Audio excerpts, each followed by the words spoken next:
Sadly, I promise you, we have actual real things to talk about, but sadly, we have to talk about politics. And the problem with politics is, whenever we post these videos on TikTok, on Instagram, or whatnot, weird people that start to come from all over and jump in the comments and start to be very unnecessarily weird.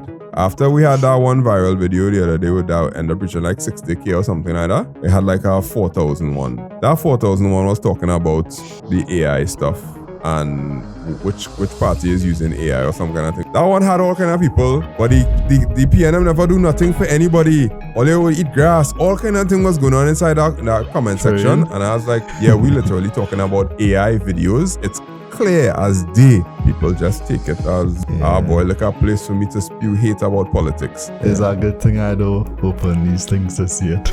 I just like, I real good. Okay, good. Thank you very much, guys.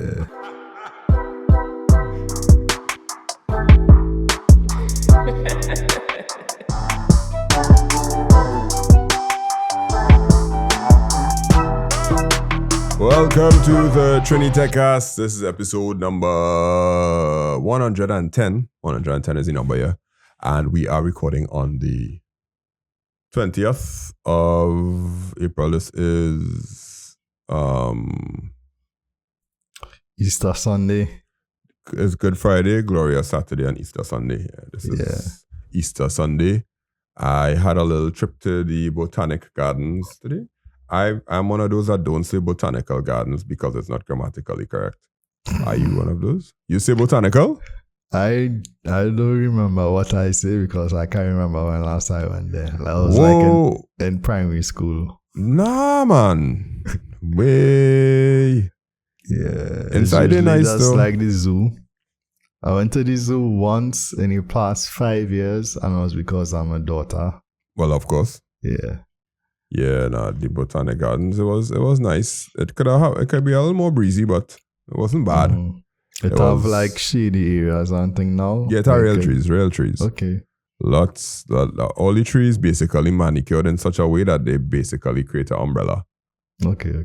So you could put your mat down and you get a shaded area, and that shaded area solid for a good few, for basically almost all the hours. Okay. Basically, yeah. So, yeah, that was a little bit me today, and I had to come back home because I had to do CSEC live stream for the exam students, and then now recording podcast. So next month gonna be real peace because every Sunday I have to do that live stream, and then do the podcast after. I don't remember last year. I used to try to do the podcast early so I could finish to go and do the live stream. But then this time I realized, podcast sometimes could take a little. Yeah. It could go on, and I'll end up being late for the live stream. So I decided to do them early and get it sorted out after. All right. Let me see. I did something techie, I can't remember what it was. I cannot remember. I had something techie, but it was one of those unwanted things where you have an issue that happen in the middle of a holiday and you need to contact the vendor because like the system kind of down, but it's a holiday and the vendor probably ain't gonna respond until tomorrow. Yeah.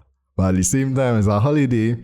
It just so happen as one of those holidays where people decide to do work, so people actually messaging or emailing to be like, hey, how come this down? We're trying to do this work. Okay. It's like, all of a sudden, people want to be extra productive. Yeah. Little, getting some brownie points. Yeah. So that's not cool. Okay. I was trying to fix something on our WordPress. Something with WooCommerce wasn't sending any emails out when a purchase was made or some kind of thing like that. Yeah, I had an email kind of issue where I was using Gmail SMTP for something. Then all of a sudden, it started again. Our username and password not working. Then I had to go and create the whole app password thing and use it like that. Yeah, I had a SMTP error too, and I ain't fixed it yet. But I reached the Googling stage. Yeah, so that was what what it came to, because I was using the whole less secure apps thing. Yeah. You're using now, so you had to go create the whole app and then use the app password instead of your Gmail password or whatever. At least that worked for me. I can't remember. I think it's something I have to go on and enable with TLS, but like I don't use TLS by default or something like that. But that just gave me a headache. Not giving me a headache. I didn't have time to fix it at the point in time. Yeah. And it's not mission critical, but it is like, it's nice to have because it's make life a little easier. Yeah. I didn't really run it down too much because I had other things to run down, namely children in the botanic gardens. Yeah. All right, so tonight we have to do the dreaded thing that we don't always want to do. Did I tell you that my name is Andre Charles from Make It Simple TT and my co-host is Akeem Dare from Redbit_Tech? No, I didn't. Well, that's us. Sorry, it took us 5 minutes to tell you that. But if you're listening to the podcast for the first time, that this is not normally how we intro. We normally intro each other. But Michaela not here because there must be a party going on. Nah. Either that or she tired. Could be. We ain't get no response in the WhatsApp group now, so we just have to figure it out. Back to, the old time days. Yeah. So we have to do what we have to do. We have to talk about politics, y'all. We have to talk about politics. Week before the election. Yeah, it's basically 7 days before the election, because the election will be on Monday and we're recording on a Sunday night. So 7 days from now, it will all be over and you have to go and vote on the Monday.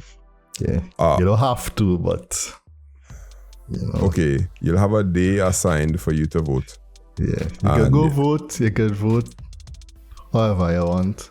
In Trinidad, I can't remember. In Trinidad, you could like write in something like if all the people that you there that you don't like. When in the US, you could write in like your brother or your sister. You or your void uncle. your ballot, I think. Oh, that always work here. You can just write somebody in and that's okay. I think the ballot will be voided because you have to choose from the assigned people. But we'll see what happens because next week will be the night before election, so we might just hear some more weird things or promises. What we're going to do So tonight's episode, we're going to be talking about looking for tech promises in the manifestos. So we have the two major manifestos, one from the PNM, one from the UNC, and we couldn't find, I could find manifestos. No, I couldn't find the manifestos of the others. One of them coming out tomorrow. That's we'll talk about it when we reach that point. And next one is Google lost their antitrust case. The antitrust case is on two things. One for search and the next one for ads. So I think they lost the one for ads, which said that they have an ad monopoly and it's unfair. So they'll probably have to make some ruling on what they have to change to do that. And then the other one is search, where they want them to divest Chrome from search. But they lost the ad one. So we'll talk about that. But sadly, no, I promise you, we have actual real things to talk about. But sadly, we have to talk about politics. And I'm going to go into it and explain to all you why this does never work out too well.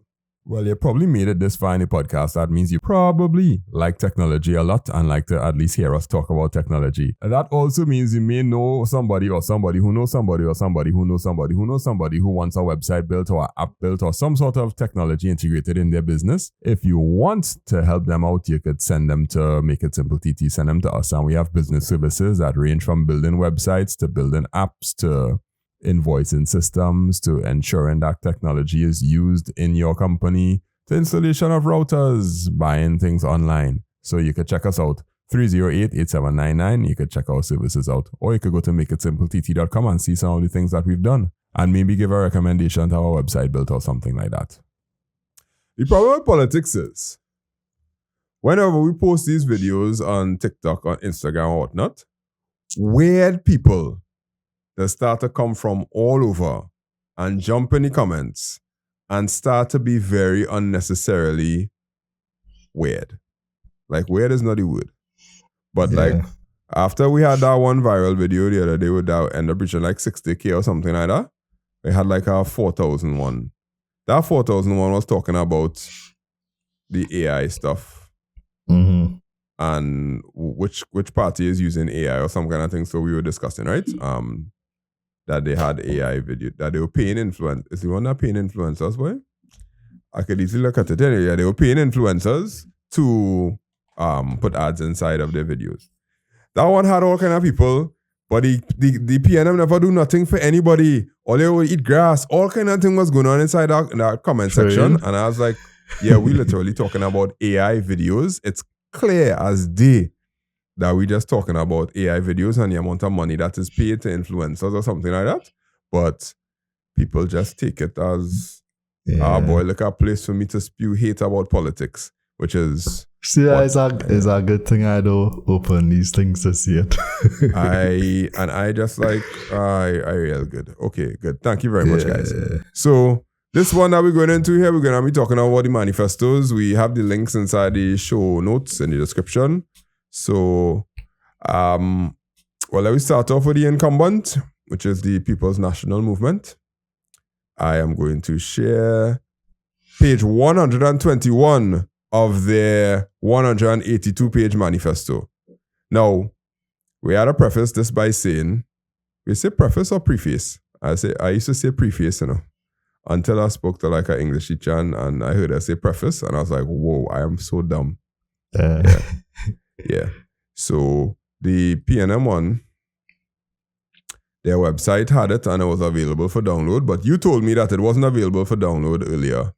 Yeah, it was not available. So you picked that up. So their manifesto has the word technology is mentioned in it. I'm going to tell you. TECH. Technology is mentioned 57 times. Right? So 57 times they mentioned technology because it has to do with our point that we kind of noticed based on the two major ones. It's that technology is integrated everywhere inside these manifestos. So they use the word integration of technology everywhere. So it was hard to pinpoint every single time you saw the word technology. So what I did is I found some spaces where they explicitly said things about technology, and we're gonna try to dissect it and rate it from 1 to 5 and see how possible it is. All right, so you ready? Now, if I ask you a number, you gotta give a number. Don't be on the fence. All right? Yeah. Don't be on the fence. All right. So the first thing that we have on page 121 of the PNM manifesto says, we will position Trinidad and Tobago as a digital and innovation leader, harnessing the full potential of technology to drive economic diversification, attract investment, and expand opportunities for local talent. Okay, cool, great, wonderful, nice. First one, in a box, establish a national technology and innovation park. Create a Silicon Valley-style flagship purpose-built innovation campus to house ICT firms, digital startups, and innovation labs. The park will foster reduce startup costs, and accelerate product development, acting as a national anchor for Trinidad and Tobago's tech ecosystem and digital economy transformation. All right? I'm going to say 3, 2, 1, and you have to hold up a certain amount of fingers. Okay? Out of 10? Out of 5, because you're out of 1 5. hand, right? In terms of if I think it's going to work. Yeah. All right, 0 is this. And then it has 1, 2, 3, 4, 5, right? And we go like that. All right, ready? 3. That's 2. all. Is it going to work or is it a good idea? Which one is it? If it's going to work, because we know it's a good idea. Okay. All right. Okay, like almost all of them have good ideas. Ready? 3, 2, 1. All right. Both of us say 1. Yeah. Why you say 1? Because in terms of, it's a good idea, but in terms of who should be leading this, and in terms of it actually being something that's going on, actually be successful, I'm not sure government is the right place to drive innovation and technology and stuff like that. It had to be, I more lean it had to be something driven by the private sector, and it had to be driven by in terms of being profitable, you know, because like the government will drive this, you'll have people come in and then you'll have ideas and whatever, and then coming out of it, it needs to be something that viable financially, you know. So we would, the government or the country would invest in all of this, but the end product had to be something that financially viable and not just creating stuff, you know, like for government services or to help different government offices become more efficient, like to really have a Silicon Valley style innovation thing. It needs to be driven by that side of it, not just, you know, like how it's the old D-Hub thing now. That's how I kind of look at it. I know it's other reasons why it probably won't work, but I give it Silicon Valley style. A 1 because it's just too expensive. It basically, in order for you to implement this kind of Silicon Valley thing, you need to have investors, and you need to have on the private side, Yeah, you need to have angel investors, them kind of investors, and them kind of thing. You could house as much people in whatever place you want, unless they get like a Y Combinator kind of vibes thing going, then the government simply cannot fund that. You will have the space, but the people who work in there will basically be working for a prey, because they're like, all right, we just had to keep working on this app until it go to market, and hopefully we'll get money from it. No, you're supposed to get investors, and the investors will give you the money to build, and then when you start to get big, then you pay back the investors whatever percentage your contract say. We don't have investors. We don't have a culture of private company investing in startups. The closest thing we come to is like Kariri. Kariri is the only one that does give grants to certain things, and even then, their grants it's not like a large amount of money. It's given out in tranches and all kind of thing like that. Okay. All right, so we are agreeing on 1. All right, launch a $10 million innovation fund. Provide early stage seed capital for scalable software and digital solutions with export potential or public sector transformation impact. The fund will prioritize high impact innovations in e-government, e-health, fintech, and climate tech. Ready? 3, 2, 1. You say 3. All right, let me tell you why I say 0 one time. That's $10 million. We don't have no money. We don't have any money for that. Okay. They will put that in the budget, and then that money will never make it to wherever it needs to go to, because the budget will be in a deficit or whatever the case is, and they will never cut in the funding somewhere along the way. So more or less hitting the line. Yeah, for sure. It just that sounds very nice to say. But there are so many other things that had millions of dollars that was supposed to have a fund in it, and it just is like, nah, boy, we had to cut back on this in the midterm review or whatever the case is, because that's not how money does work. That's not how money does work. I know kind of grasping the last part of this, so my score would probably go down. If you want to say prioritize high impact innovations in e-government, e-health, and whatever. When you're innovating for the government, I don't know, in terms of that being like a business model, like we innovate for the government, and the government don't necessarily, as you say, they have a reputation and not paying. Our money, I don't think, I can understand why I give it a 3, because it's a good... Yeah, you know, it's on paper, you know, you have a 10 million fund. I'm not saying you're going to give one company or one person 10 million, but it'll be a fund, you know, where people could probably tap into. Unless, I saw they had they recently released this thing where, from the Exim Bank, where companies now kind of, all of a sudden now, well, anyway, companies now could go and try and get $50,000 US a month. because, to try and relieve the Forex thing. But when you look at the requirements, it's like, there's one sort of thing gotta be, it's like, All right. So the narrowing it down. So like, what would be the criteria to access this grant? You gotta be in business 10 years and this and that, All right. Next one is expand digital infrastructure and cloud services.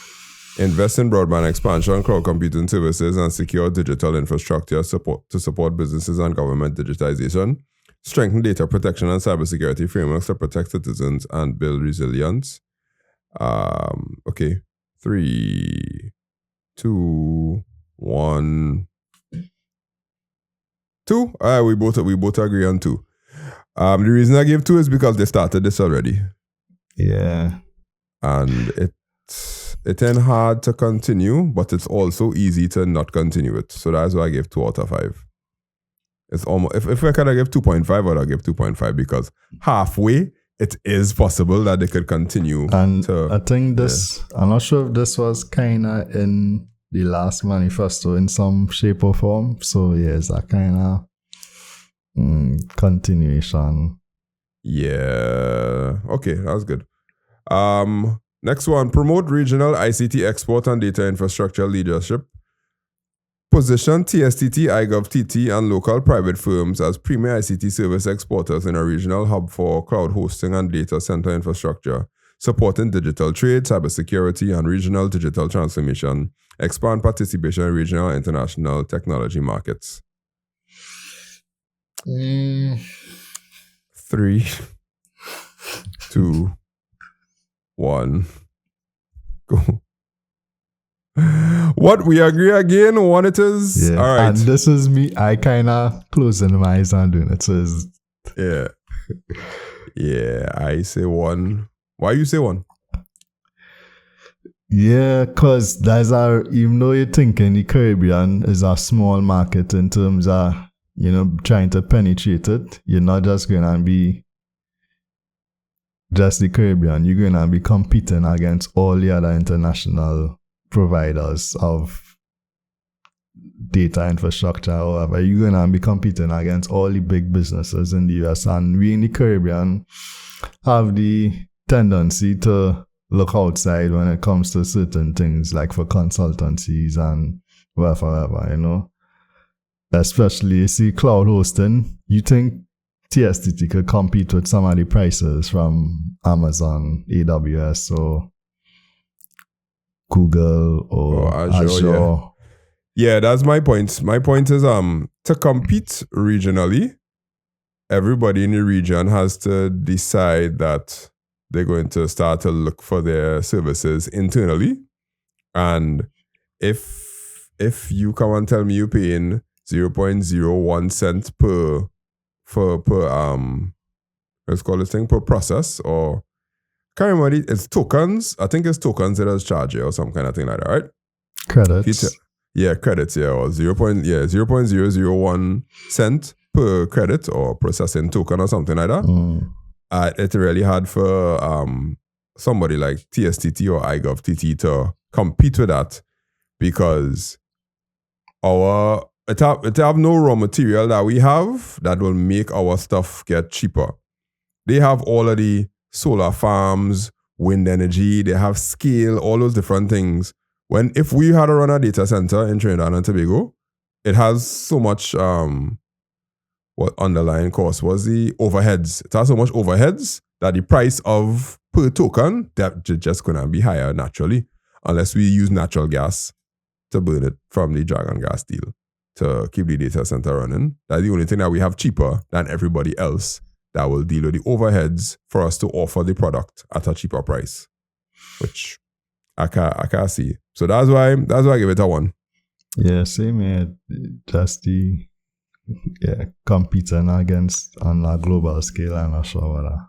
All right, support business processes, BPO investment, business process outsourcing investment. Provide targeted incentives to attract international BPO firms and outsourcing projects to Trinidad and Tobago, creating new employment opportunities, especially for young professionals. Business process outsourcing. I trying to. Sorry. Do you understand what this is saying? Yeah, I think it's the same to try and make Trinidad an attractive market for international companies to outsource some of their workforce or their workload. Like call centers? Not call center, but like part of the business process outsource it to Trinidad. Like, it has some software development companies in the US that's outsourced to us, like hire some of our local developers or whatever. So probably something like that. But how would you incentivize them? Okay, let's vote. 3, 2, 1.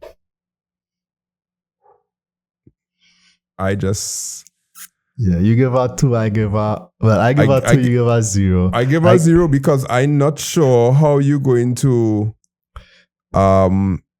what, you're going to lower their taxes or something, or you're going to give them preferential rates? Or I give it a 2, right? I agree with that. I give it a 2 because companies does already outsource a lot of the stuff here, whether it's IT.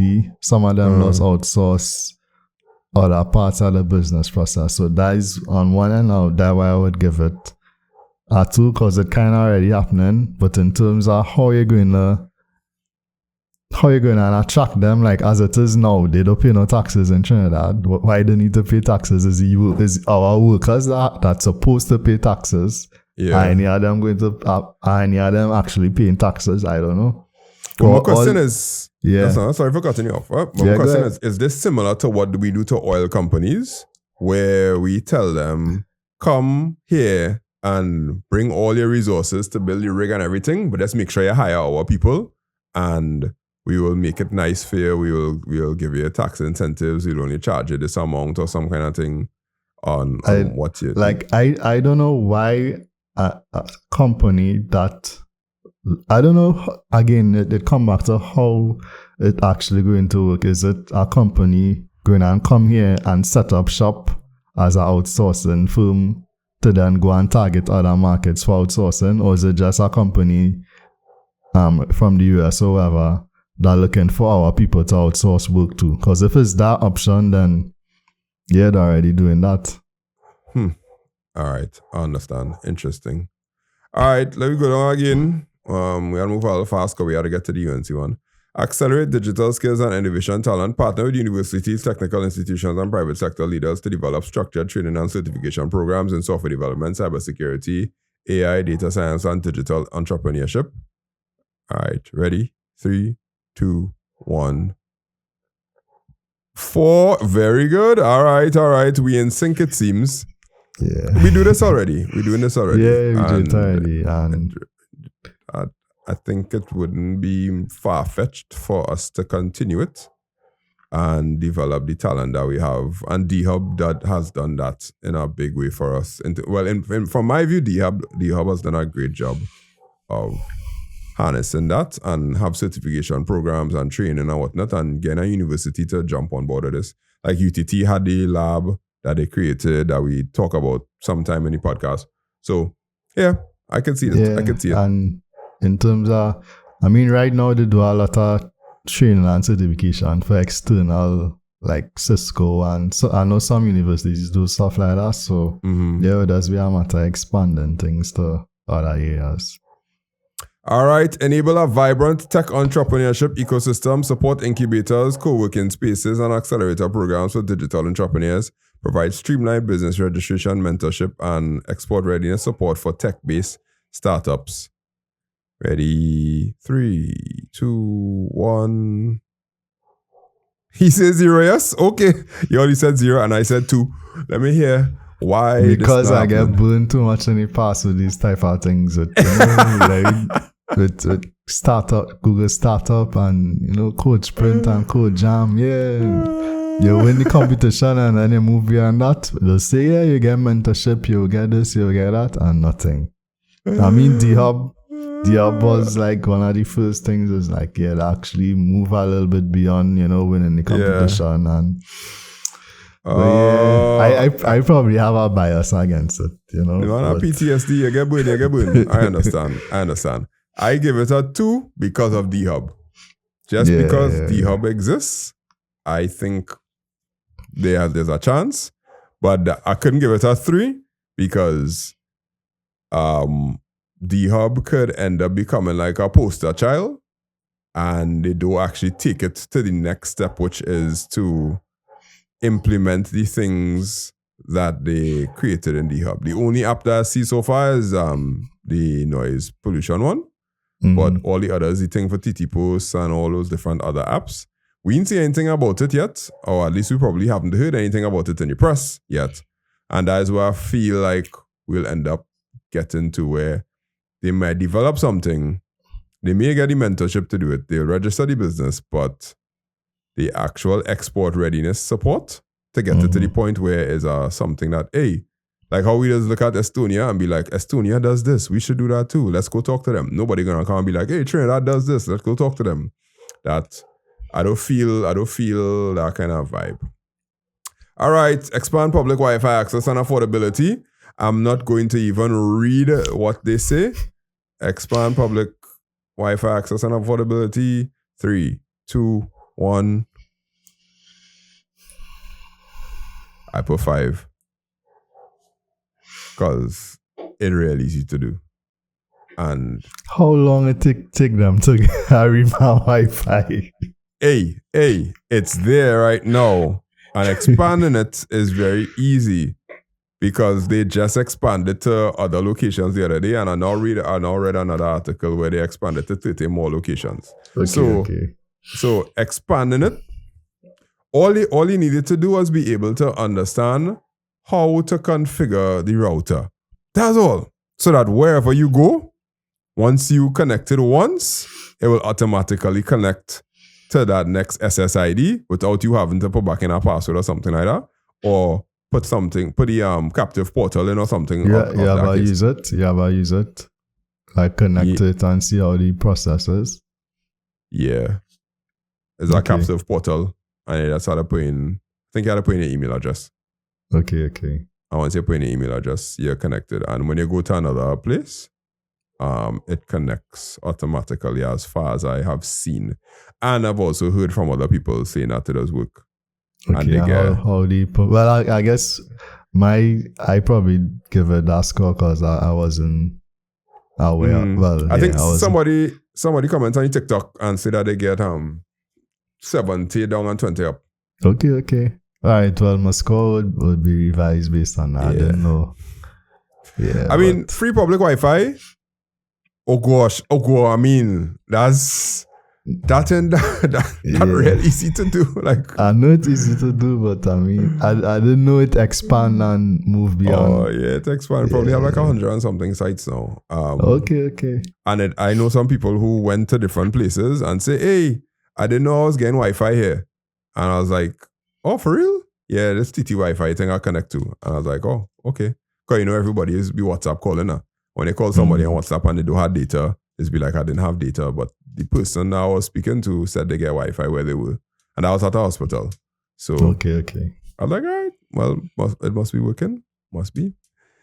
All right, next. Launch grants for digital storytelling, gaming, and content creation.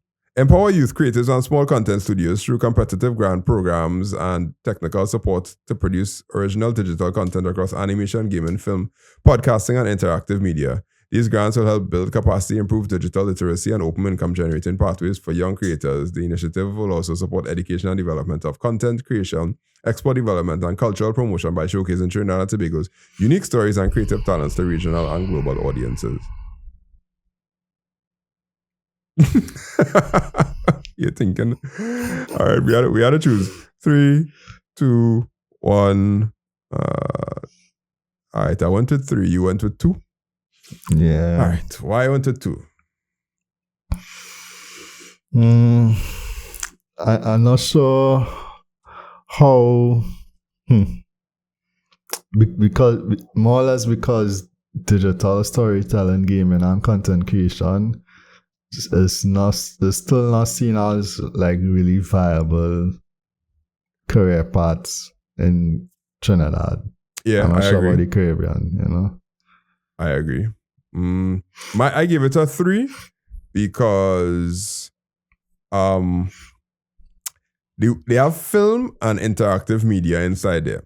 And I believe film and interactive media is starting to get some sort of footing because we have a lot of local films that have come out and they got featured in our local film festival thing, wherever it is, it's having Movie Town or whatever the case is. And because film and interactive media has a little footing, animation is the next thing that I could see starting to get a footing. Gaming, definitely not. Podcasting may have a little hope because I know there are a few podcasts from Trinidad that trying a thing now like us. There's Die Good Talk is another one and whatnot. Yeah. Mm-hmm. Like you see the income generation pathways that, cause like you say, even like you say, they make it to the Trini Film Festival, right? But in terms of profitability, I would like to know, you make the film, you make it to the festival, but how much do you get? Is it a good return on your time and your Well, it's kind of go like this. The government does give you funding to do the show. And then you go and do the show. They do it in the Trinity Film Festival. And then they kind of pitch it to the other film festivals. European Film Festival, US Film Festival, South American Film Festival. And then the people who run those bigger film festivals will see your show and then say, yeah, we want this in our film festival. And it just gives the opportunity for networking. I say this because I know of some students who went on to do that kind of thing now. And they actually get adopted to the other film festivals. Yeah. They get adopted to the other film festivals. Like you'll get put like you say the film festival is 5 days. They'll put you on day 4.5, right? Yeah. But the thing is, you get to be there and you get to network. You get to rub some shoulders and whatnot, and then you could find yourself in a little studio working on a Hollywood film. The thing is, like a Trinidad Film Festival or doing a Trinidad film is like a real niche, just because it's Trinidad and because of the accent. Because if you do a film festival and you have people who are real strong Trini accents, it wouldn't necessarily market as good to other areas just because of the accent. Yeah, it will work better. Let's say Jamaica, because Jamaica is like the most popular Caribbean country, and even if it's a Jamaican film, I'm sure they're not going to export it in full Jamaican patois. Because look at the Bob Marley movie. The Bob Marley movie, the actor wasn't Jamaican. I think the actor was Jamaican, and even the dialogue, it wasn't full Jamaican patois. It's had a kind of adapted for international audience to understand. Yeah. Well, I'll still. I mean, I understand what you're saying. I'll still stick with 3. Yeah, no. But that's the little thing. Yeah. So the results of all of this should be that it will position Trinidad and Tobago as a regional ICT leader with increased digital jobs, innovation investment, and national digital inclusion. Now, this is aside from all the other places where technology will mention. But because of time, I want to do the other one. And then we'll kind of talk about where technology will mention in all of them, right? Mm-hmm. So let's go to the Rising Sun now. And their manifesto is a little different from the PNM's own. The PNM's manifesto is 182 pages. The UNC manifesto is probably the same amount of pages, maybe or less, but it's broken up into different sections. And the section that we got was the one that said artificial intelligence, digital transformation, new media, and social media. So they broke it down into this, essentially.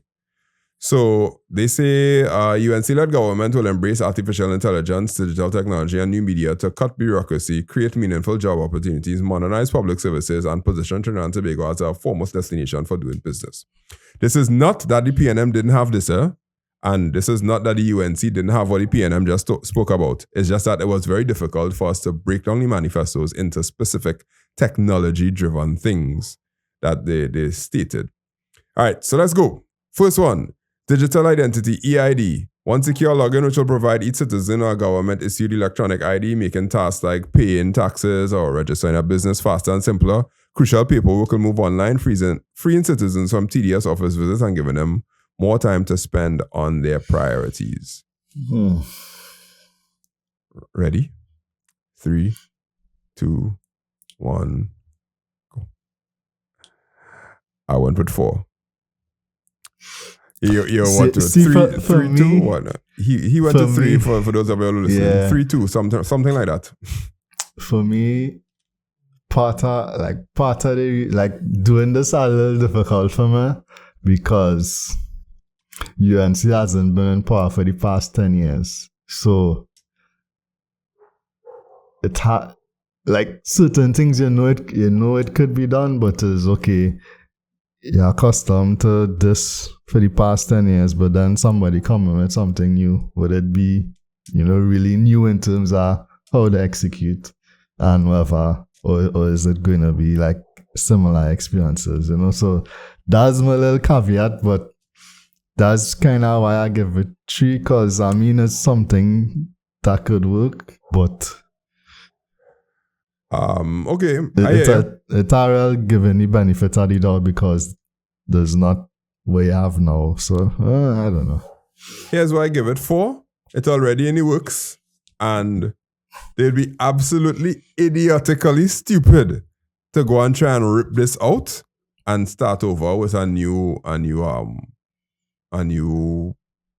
format or a new what's called this thing, a new framework or some kind of thing like that. Mm-hmm. Because we know this already in the works. We've heard about it for a long time. That's the thing, we're hearing about it for a long time. Yeah, because it's just, of course, the dragon feet. But if they think that they could come and rip this out and then build it over in 5 years, it ain't happening. It ain't gonna happen. So that is why I said 4, because I definitely feel that the smartest thing to do would be to probably take it and rebrand it and make it feel like, they did it or some kind of thing. I think if they're coming in, I don't think they would use, I don't think they would probably use what they already. They would probably try to do their own thing. That's probably what I would do. Like, if I come, like, it's politics, but at the same time, if I come in and somebody start this and it's not necessarily how I would do it, or like in terms of the platform, the technology, who you're going to do it, I might be like, but use some pieces from it, but you would still want to have your own. Okay. They probably will add their own thing, but at least the clean data, they'll have to take that. Like, cleaning the data is the hardest part. Yeah. So the clean data and run with it. I think that would be an easy run. All right, next one, interagency data sharing. Seamless government databases will securely communicate, so you only submit your information once, eliminating repetitive forms and longer waits. Faster approvals for licenses, benefits and registration will be processed swiftly through digital channels, significantly reducing bureaucracy. Ready? 3, 2, 1. Why you give this a 4, ladies and gentlemen? I gave her 0. Let me just let you know. Because I think the kind of start doing some of it already seems like how you say they start doing stuff. I think which government talking to the next government to get information right now? In terms of digitizing the stuff, they start doing that stuff. So the work will be, like, the real work will be getting the databases to talk to each other. Yeah, but that is not okay. That is not no easy job, right? Interagency data sharing, they're gonna let you, okay, look, they are faster with licenses, benefits, registrations. Okay, will the pension system be able to link to the driver's license system? Will the driver's license system be able to link to the food card system? Will the ID system be able to link to the driver's license system? The ID card system? Yeah. Well, if they implement the EID thing, it should. Because if you do an EID, both your ID card and your driver's permit supposed to have one ID. you're not supposed to have two different ID for your ID card and your permit. Okay, that's true, but this is data share. You give it a 4. Let me hear why I give it a 4. Because it's already in place? No, I think a lot of, as you say, a lot of the groundwork in terms of digitizing the records, so, like in certain areas, certain agencies, a lot of that work being done, right? So you're digitizing the records.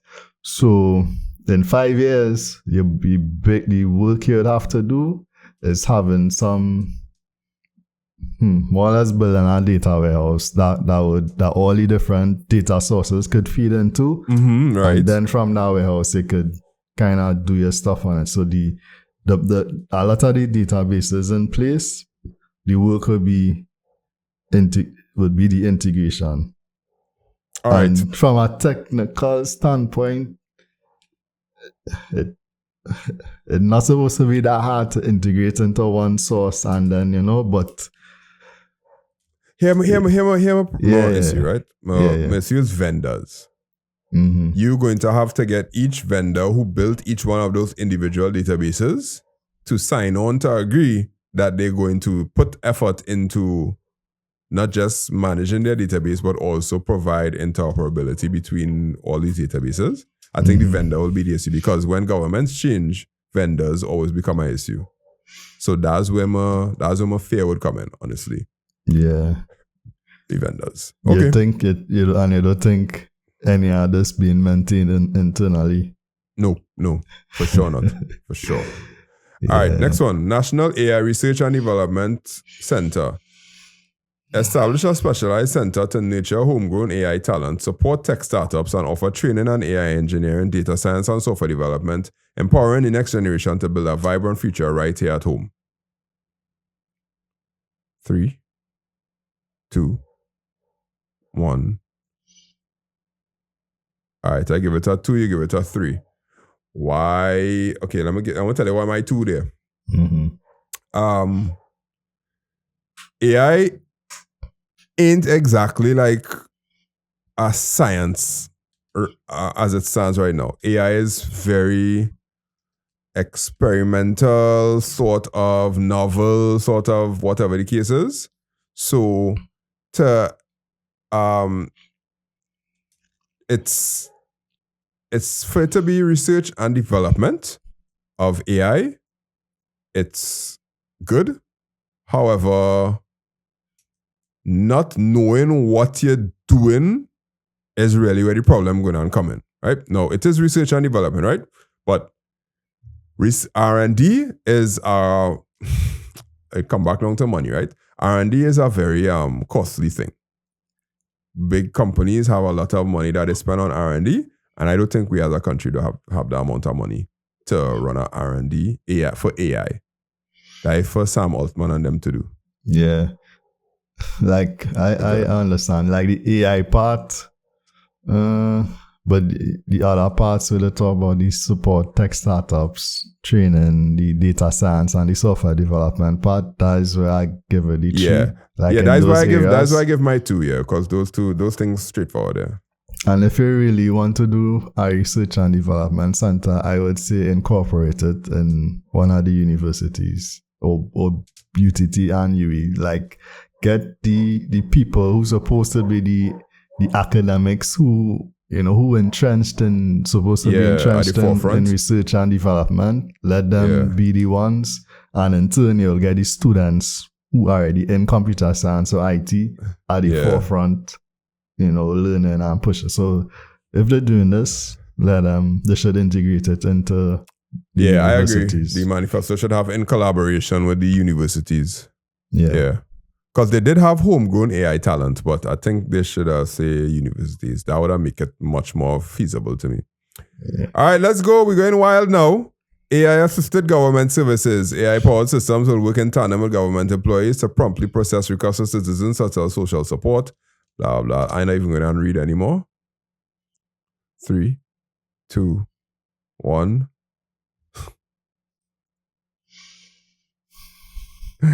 All right, you give one more than me because I gave a 0.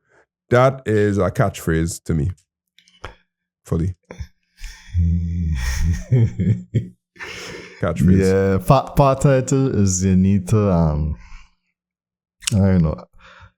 The government processes now need to be digitized in order for it to use AI.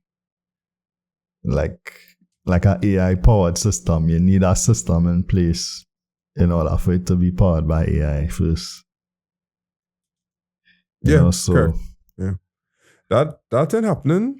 My zero is fully just to let you know that the government workers not going and try to use AI to make things more efficient. The last thing the public service want to do is make things more efficient because they will lose their jobs.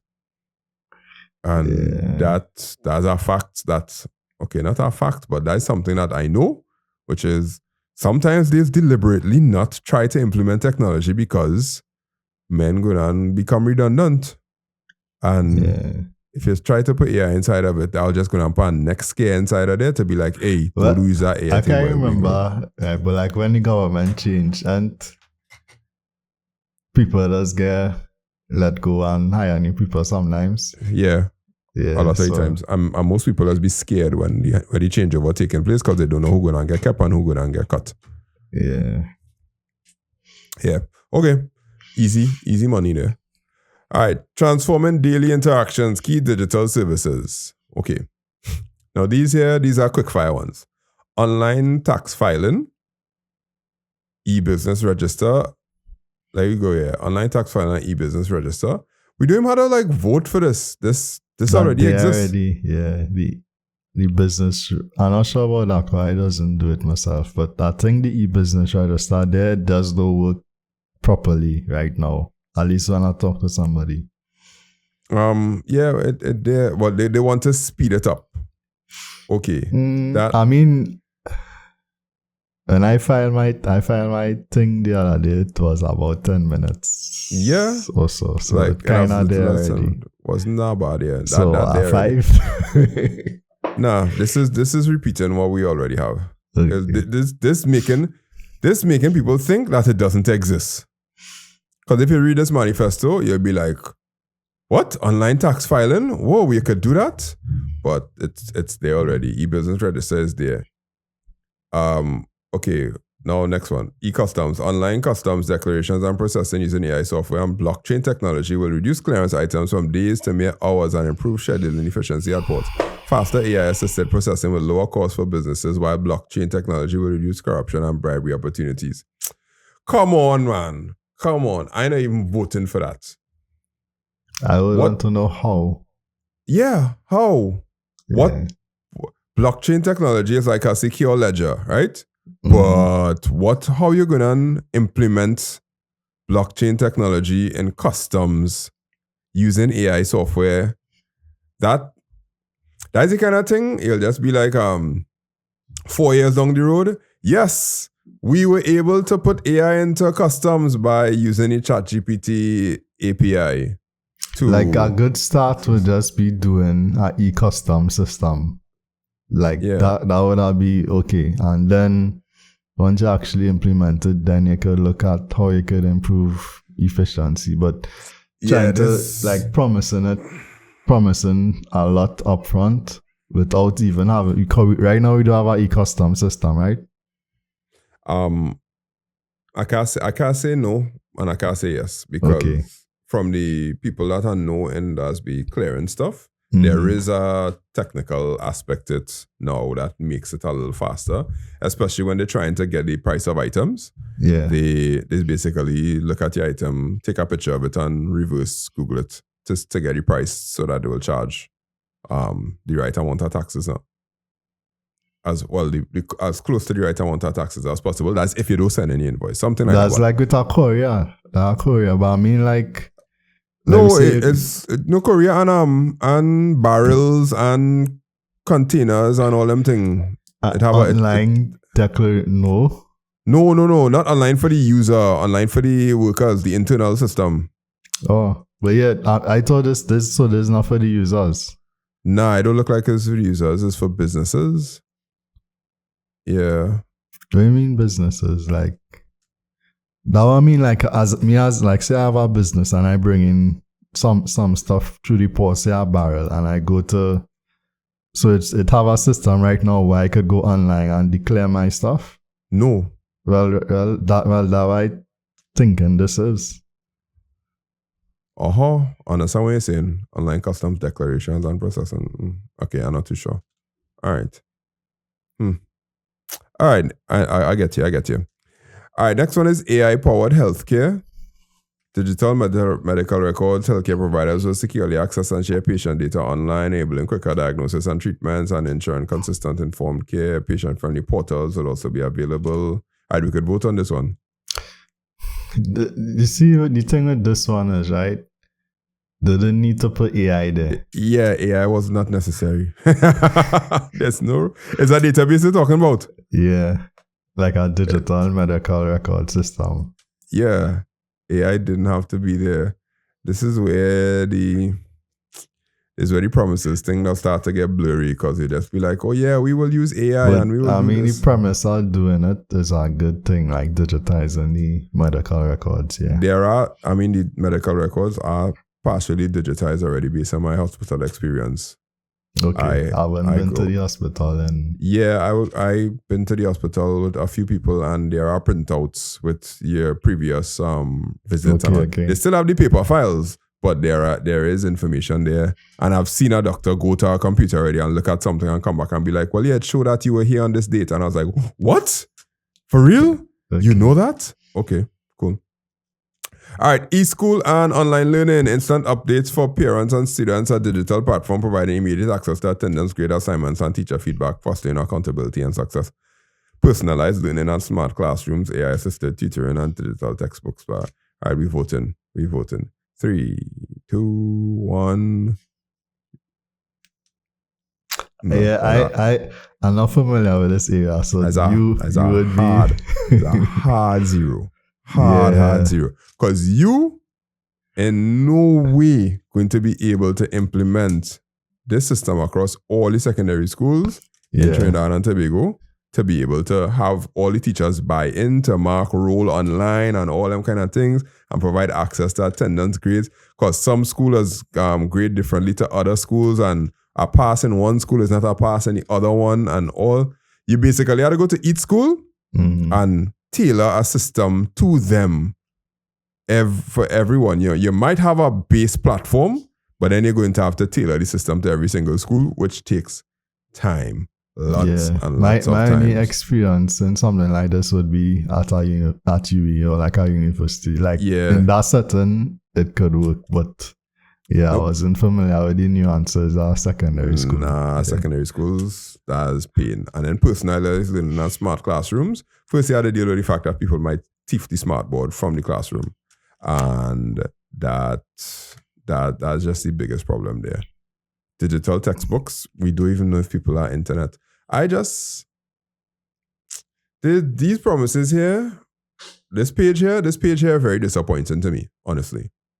Because first we saw things where they're just kind of saying things are there already, using the word AI for no particular reason. And then this pie in the sky for eSchool learning, which technically, basically, what they might want to do is just give everybody a laptop again and see everybody have access to digital textbooks, which is not always the case. So this one a little disappointing. Quickly now, smart policing or e-police. Faster police response. Officers will instantly access real-time vehicle and criminal records, enabling more effective policing. Citizens will report minor accidents conveniently online. Okay, 3, 2, 1. I give it a 4. A 4? Because it did already. Oh, I didn't know. When you get a ticket, there's have the little machine on the hip. Well, I never got a ticket, knock on wood. Yeah, they run your license plate and then they print out your ticket for you like as a bill from the grocery. It's there. Reporting minor accidents conveniently, that one I don't know about. Because reporting minor accidents, as soon as you get any accident, you just jump on your phone and you take pictures and you upload it to the police station. The police station, I don't have a computer. I'm not sure. I'm not convinced about the reporting the minor accidents, but access records and vehicle records online immediately that's that easy to do. That day already. Mm-hmm. So, yeah, smart policing, e-police. Yeah, that's cool. I see that very feasible. All right, last page now, which is the social media as career opportunities. Here the paragraph, right? The rise of new media and social media has transformed the creative industries and digital media sector, offering unprecedented opportunities for individuals to monetize their creativity and upend traditional advertising. Content creators can now produce low-cost, high-efficiency content using accessible tools like smartphones and leverage platforms like YouTube, Instagram, TikTok, and others to generate income. The advent of AI further enhances this potential, enabling creators to streamline production processes, improve content quality, and expand their reach. This industry allows individuals to work remotely, build audiences through followers, subscriptions, blogs, and podcasts, and earn revenue via advertising, brand partnerships, and affiliate marketing. Influencers have become key players in driving product, service, and messaging sales. So here's what they want to do.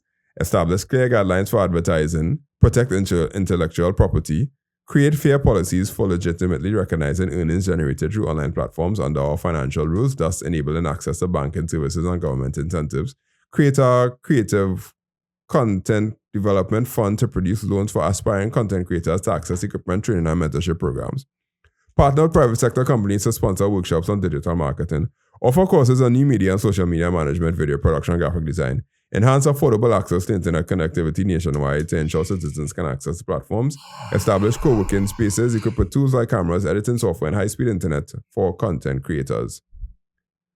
All right, let me hear your vote on this. 3, 2, 1. I give it a 5. You give it a 2? Yeah, because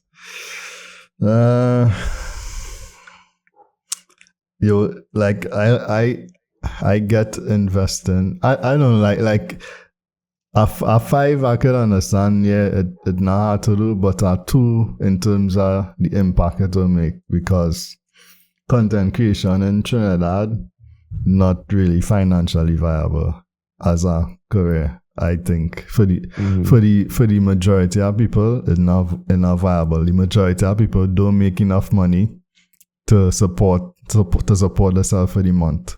Like, you know, the top tier people who's got a lot of views and popular and whatever, they probably could make enough, you know, that where they could support themselves each month, you know. But the average content creator, you know, in terms of being able to make a respectable amount each month, I'm not sure if these things can bridge the gap to that, because the amount of money the actual businesses as want to pay content creators a lot of times don't be a lot. So, yeah, we investing all this money into the content creators, but then the market, in terms of the big brands and the marketing companies, how much those companies actually going and be paying the content creators in turn.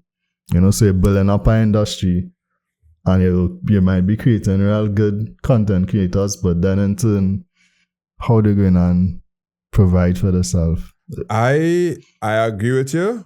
Mm-hmm. I understand what you're saying. My point of view from it is, this is easy to do, and it's a great thing to do. Yeah. Because it will formalize our industry. And when you formalize the industry, then people may have the ammunition that they need to demand more or make certain calls or adjustments as necessary to say, all right, when you could get a VAT number or some kind of thing like that, or something, not VAT number, but some sort of certification or some sort of thing like that. Like if you have an advertising agency, your ad agency has to have some sort of red tape for their accounting practices or some kind of thing like that to say, well, yeah.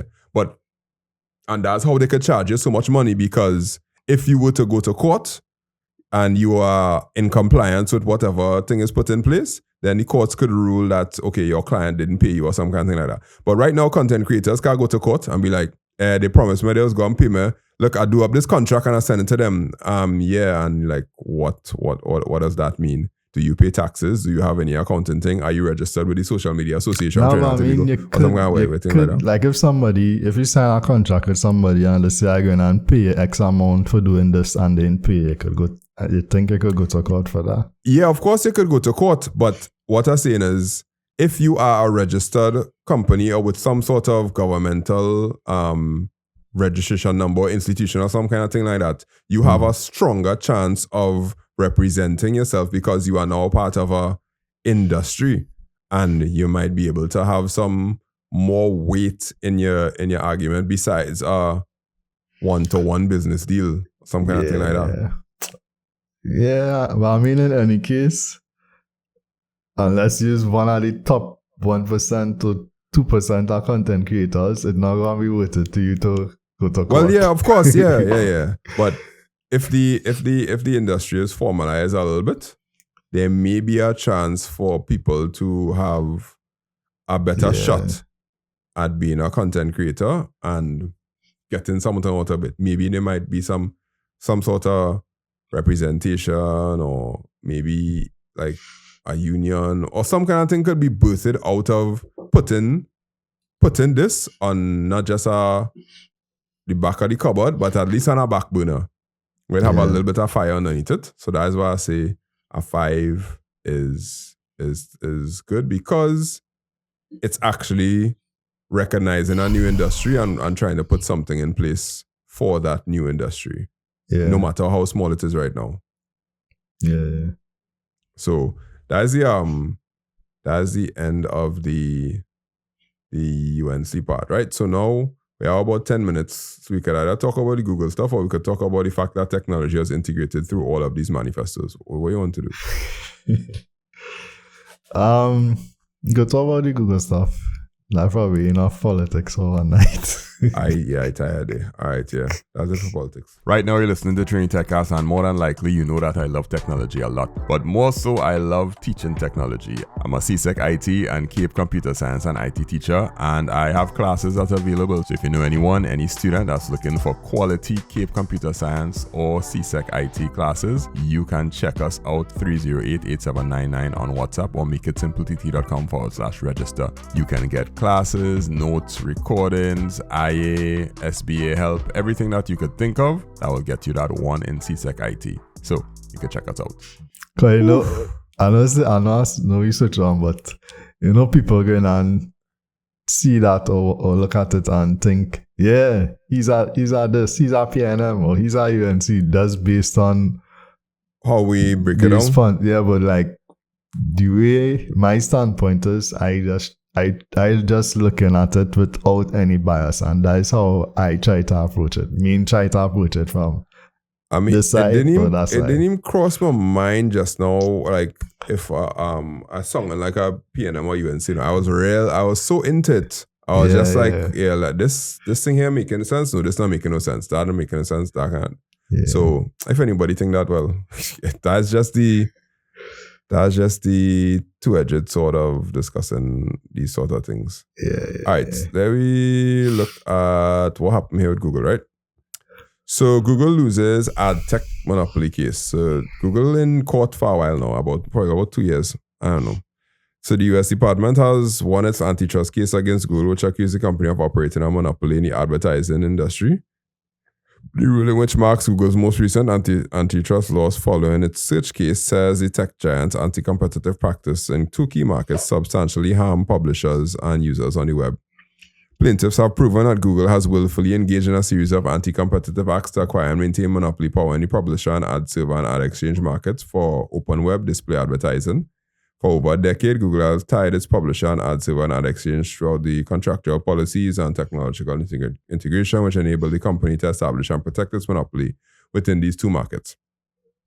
So, in a nutshell, to break that down, Google will sell ads, and because of Google search, they were able to integrate the ad selling in their search, and essentially when you search for something, you would see Google ads come up on top. So they would say, no, we're just a search engine and we just give you an unbiased view of what the internet has on it, but they also put their ads on top, and some people click on those ads thinking that is a search result, but it's not really a search result. And that is what they get hammered for. And they'd use that same kind of sneaky technique in all its other services to try to monopolize the ad market. And like you see that one, I could understand, because I know some people just get catch with, here's the first link, and I'm gonna click on it. So that one is a real kind of sneaky way of doing it. Where it's harder to just look like, okay, it's an ad, but I know a lot of people who probably not familiar with us go and click on it. Yeah. My problem is everybody does do that. Yeah. Like if you go on Bing, the first thing that's gonna come up is Bing ads. Well, I don't go on Bing, so I don't know. Well, yeah, if you go on Yahoo, first thing that's gonna come up is Yahoo ads. Because it just makes sense to do that. Because a newspaper who say, all right, all we're doing is giving you unbiased reporting, will have the first page of their, if you pay to put an article in the newspaper, they will put it, and they will just put this as a paid political announcement. Mm-hmm. Like this weekend, the PNM paid to cover the whole Express with the manifesto, QR code and all them kind of thing. And then when you open it up, the front page of the Express was actually there. So I don't think anything overtly wrong with it.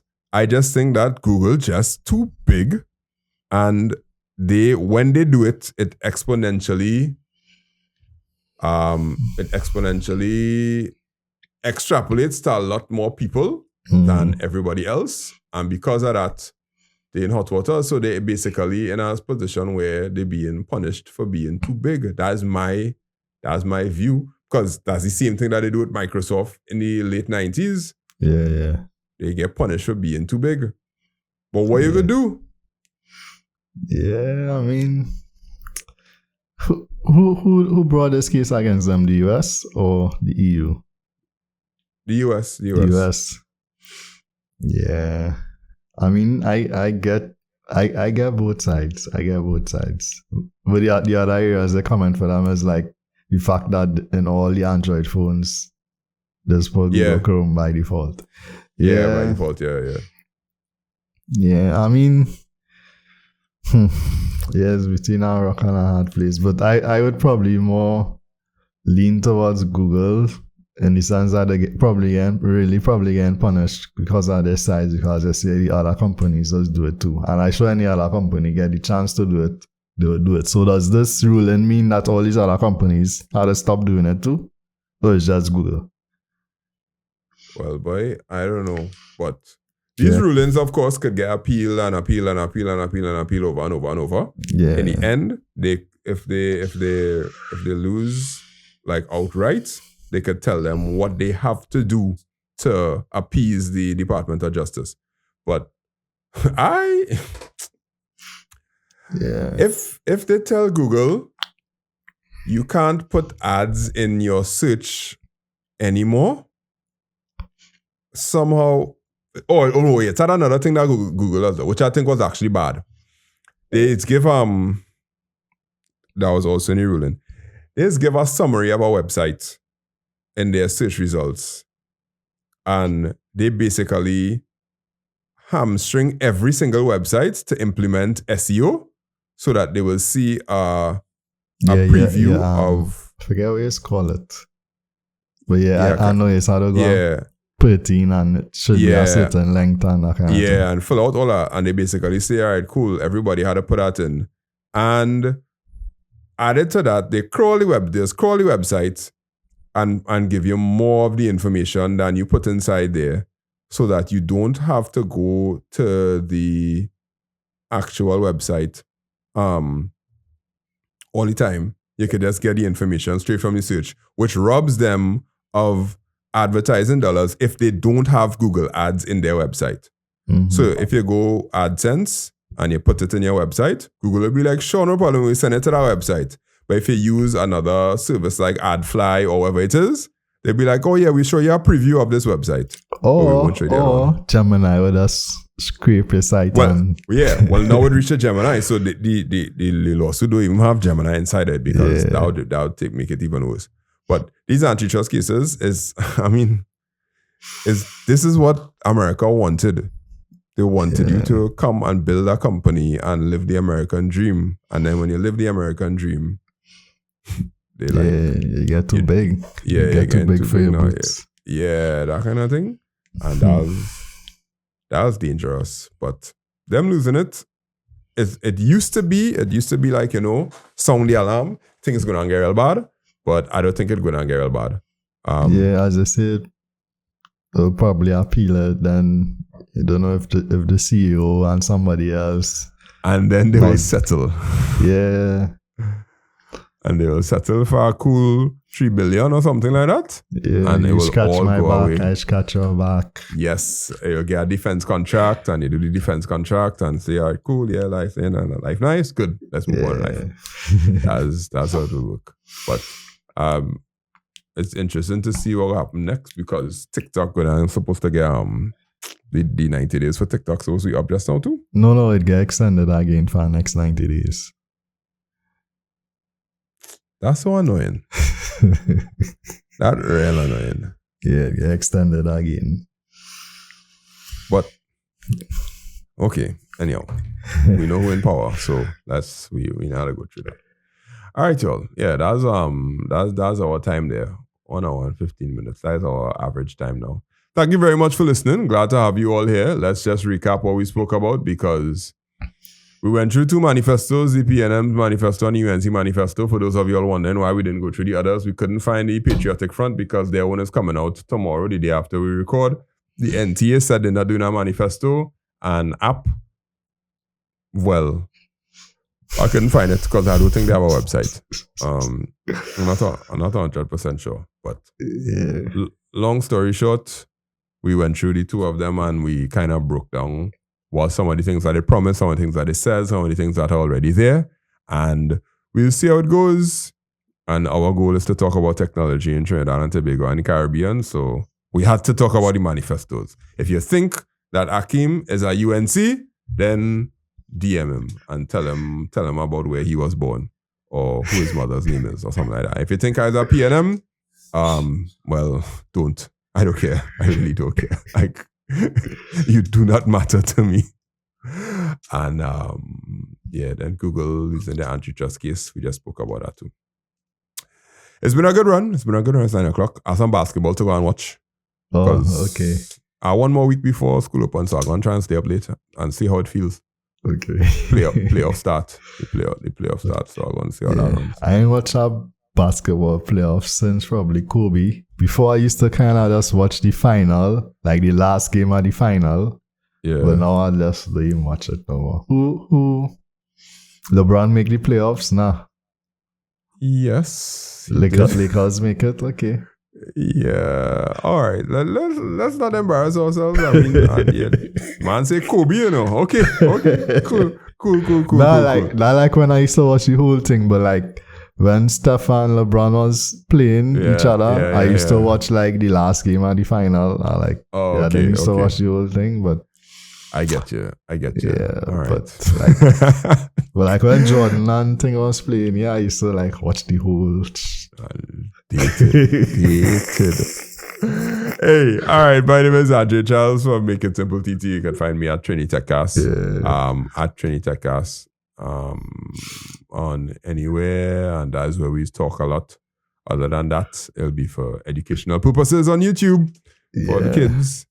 And my co-host, Akeem there. Yeah, Akeem there from TriniTechCast. You know, you probably don't want to know when last I watched cricket.